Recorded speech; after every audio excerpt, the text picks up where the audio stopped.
Assalamualaikum warahmatullahi wabarakatuh. Selamat pagi anak-anak, bertemu kembali dengan Ustazah pada pembelajaran tematik kelas 5 hari ini. Pada pembelajaran hari ini kita masih di tema yang keempat, subtema yang kedua, pembelajaran keempat. Pembelajaran ini membahas 3 hal pokok bahasan, diantaranya yang pertama adalah pengambilan keputusan bersama, makna dan amanat pantun berdasarkan isi, serta interaksi dalam bidang pendidikan. Kita mulai dari bahasan yang pertama. Tata cara pemilihan ketua RW diatur dalam peraturan daerah. Peraturan tersebut dapat berbeda untuk setiap daerah di Indonesia.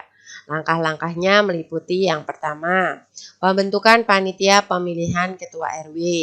Yang kedua, pendaftaran calon ketua RW kepada panitia dan penetapan calon ketua RW. Yang ketiga adalah penyelenggaraan pemilihan ketua RW, serta langkah yang terakhir adalah pelantikan ketua RW yang baru. Dalam pembentukan panitia, tentu saja ada beberapa hal yang menjadi tugas kepanitiaan. Pengurusan panitia pemilihan ketua RW ini harus disetujui oleh kepala desa setempat. Adapun tugasnya di antara lain yaitu yang pertama, menyeleksi calon ketua RW, menetapkan calon ketua RW yang memenuhi persyaratan, menentukan daftar pemilih, menyusun tata tertib pemilihan ketua RW, serta menyelenggarakan pemilihan. Pada masyarakat Indonesia, pengambilan keputusan bersama dilakukan melalui musyawarah. Musyawarah tersebut bertujuan untuk mencapai mufakat. Apabila tidak mencapai mufakat, maka dilakukan yang namanya voting. Pengambilan keputusan bersama dilaksanakan untuk memecahkan masalah dalam masyarakat. Misalnya, yang pertama pada pemilihan ketua RT atau RW. Kedua, menentukan jadwal siskampling. Contoh yang ketiga, menentukan jadwal gotong royong. Ini bisa kita selesaikan dengan cara musyawarah mufakat untuk mencapai keputusan bersama. Dalam pengambilan keputusan bersama, diharapkan adanya peran serta dari seluruh anggota masyarakat. Peran tersebut dapat berupa kegiatan sebagai berikut. Yang pertama, mengikuti pemilihan ketua RT atau RW, mengamati jalannya pemilihan ketua RT maupun RW, serta melaporkan pelanggaran yang terjadi pada saat pemilihan.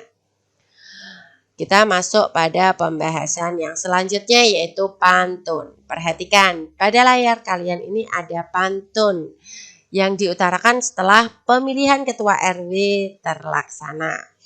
Jalan-jalan membeli selasih, dibuat es aduh segarnya. Ketua RW telah terpilih, semoga hidup damai sentosa. Iya, mereka sangat senang dengan terpilihnya Pak Bakri Widodo sebagai ketua RW. Makna dari pantun yang ada pada layar tersebut adalah ketua RT yang baru telah terpilih, yaitu Pak Bakri Widodo. Amanatnya yang bisa kita ambil dari pantun tersebut, dengan terpilihnya ketua RW yang baru, yaitu Pak Bakri Widodo, maka diharapkan hidup masyarakat setempat akan lebih damai. Jadi anak-anak, jika ada sebuah pantun, maka kalian harus bisa mencari makna dan amanat pantun tersebut. Kita masuk pada ini, coba perhatikan gambar pada layar. Setelah terjadi pemilihan ketua RW, maka ada agenda yang harus dilakukan, yaitu kegiatan jalan sehat. Kegiatan jalan sehat merupakan contoh interaksi manusia dengan lingkungan, baik itu lingkungan alam maupun sosial. Interaksi manusia dengan lingkungan mempengaruhi pembangunan sosial budaya. Selain itu, upaya pembangunan di bidang sosial budaya dapat dilakukan melalui pendidikan, baik itu pendidikan formal maupun pendidikan informal. Melalui pendidikan, maka akan tercapai kesejahteraan masyarakat. Nah, di sini kita berbicara tentang interaksi melalui pendidikan. Interaksi sosial dalam upaya pembangunan sosial budaya memiliki contoh aktivitas masyarakat, diantaranya mengikuti wajib belajar 9 tahun yang telah dicanangkan oleh pemerintah, turut serta dalam organisasi masyarakat, serta mengikuti pelatihan keterampilan seperti menjahit, membatik, dan membuat karya kerajinan lainnya. Macam-macam interaksi dalam bidang pendidikan ada 4, yaitu yang pertama, interaksi siswa dengan siswa. Yang kedua, adanya interaksi siswa dengan guru. Kemudian yang ketiga adalah interaksi siswa dengan sumber belajar.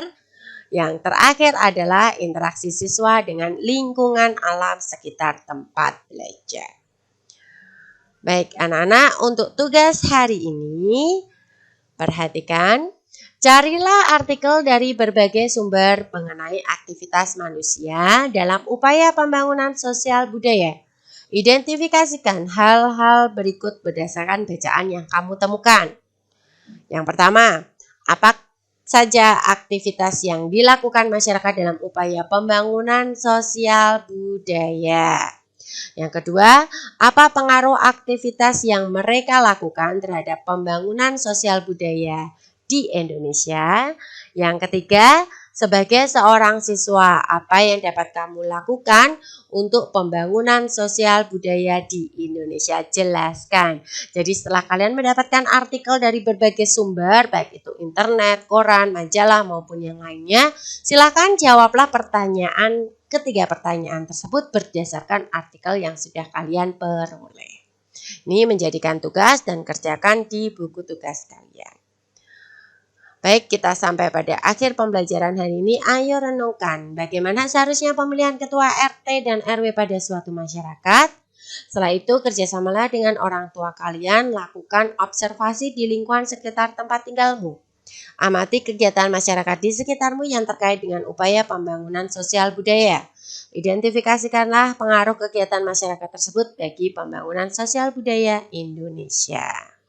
Baik anak-anak, kita sudah sampai pada akhir pembelajaran hari ini. Semoga apa yang Ustazah sampaikan bermanfaat dan bisa kalian pelajari untuk meraih cita-cita kalian kelak.